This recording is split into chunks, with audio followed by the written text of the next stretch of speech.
The Jonathan Adler-designed Moth Genius Award is going to go tonight to Calvin Marshall Trillin, the great Calvin Marshall Trillin.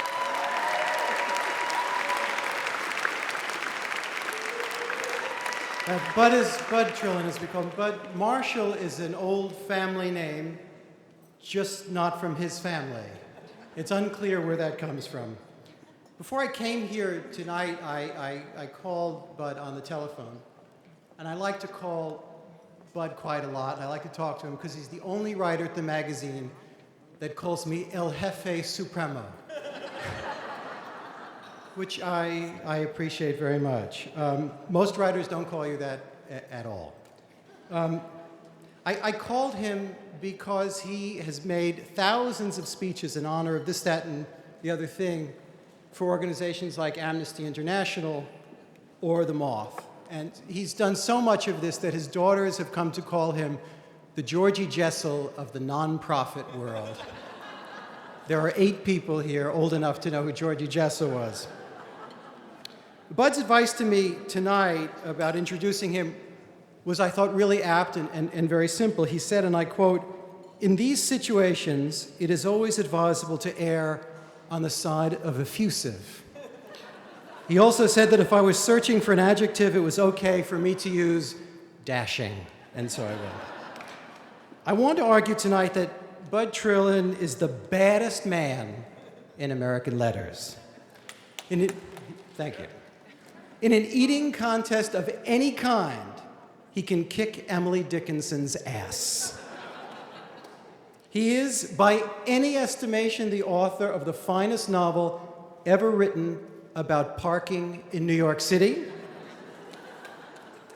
As a political poet, he has absolutely no parallel. The Nation magazine pays him in what Bud calls the high 2 figures for his verse, and during the 2008 election, he wrote many such lucrative poems. His Sarah Palin poem is called "On a Clear Day I Can See Vladivostok." His poem on John Edwards was called, this is great, "Yes, I know he's a mill worker's son, but there's Hollywood in that hair." And of John McCain, he penned the epic "The Rhyme of the Ancient Candidate." As a teller of American stories, comic and serious, Bud Trillin is in very, very narrow and rare company. He is far more than the sum of his dim sum and his deadpan. He's a unique American voice who has told us much about American family, American stories, American lives, politics, race, the Kansas City of his boyhood, and the New York City that he loves so much. His award, unfortunately, comes at a time that is in the midst of the book tour of one of his bête noir, one of his least favorite characters, and that's George W. Bush. And so it's left to me to deflate the former president's sails by reading one of Bud's great lyric poems called "A President Who Listens to a Higher Authority." This is by Bud Trillin. "He can't remember one mistake. He'll stay on course till Hades freezes. How can he be so certain still? Because he's got the word from Jesus. In meetings of his White House staff, unquestioning commitment pleases, since human doubts mean nothing to a man who's got the word from Jesus.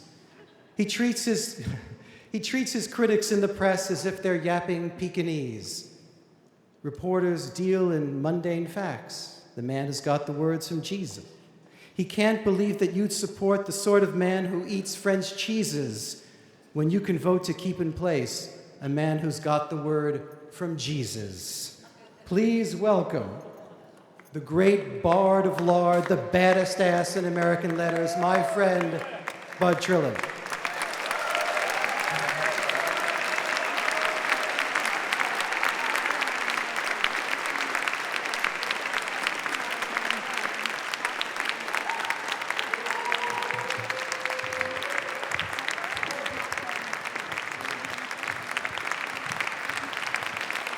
Thank you very much.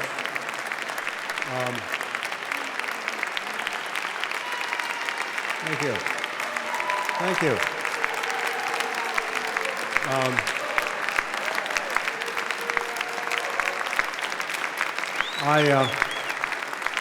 Thank you. I actually told David just something simple on the introduction, maybe not since Mark Twain, something like that. I want to make one correction about the parking novel, and I'm not here to boast.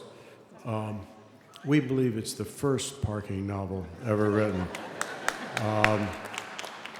And actually, there hasn't been a big rush to write parking novels since then. For those of you who think this is probably the first honor he's ever received, and the only honor, I would like to say that in 1953, Southwest High School in Kansas City, I was voted third most likely to succeed.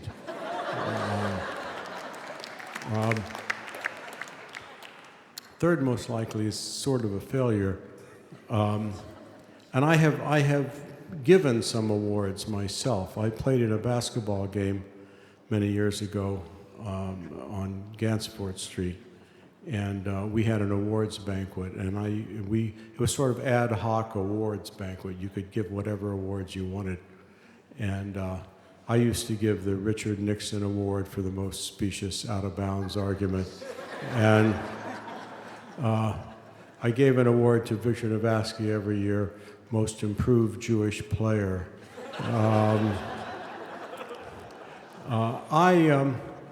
I'm very pleased to get this award. It's been a long time since the third most likely to succeed. And also, I'm very honored to be getting an award that some of the people who have gotten it previously have gotten. And this is a very nice company to be in. And I've always been interested in storytelling, and what I've done for the New Yorker over the last 45 or so years is basically telling stories in the way George talked about telling stories on the porch with the moth. We had the same thing in Kansas City, except the insect I remember was not the moth, but the chigger.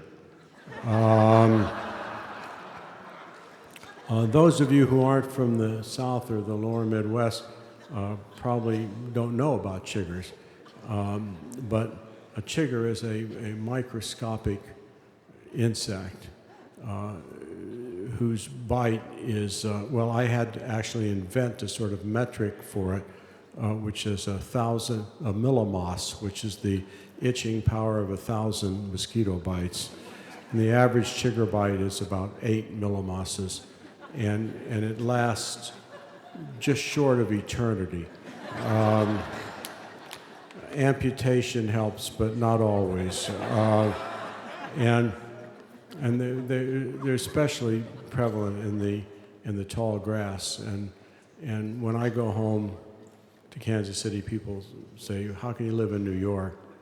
And I said, "There are no chiggers in New York." And they say, "Not even in the tall grass?" And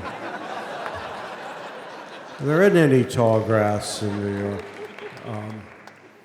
And I think that's why a lot of people from the Midwest are spread out around the world. I think standing on the Eiffel Tower and there's somebody from Fort Scott, Kansas, or Sedalia, Missouri next to you, and you think they're looking over Paris and say, the City of Lights, what a sight. And what they're really thinking is, even if they got them over here, they couldn't get up this high, probably. And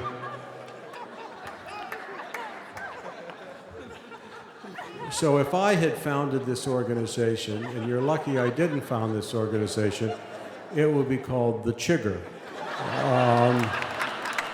And we would be at the Chigger Ball. But we're at the Moth Ball instead, and I'm grateful to be here and grateful for this award. Thank you.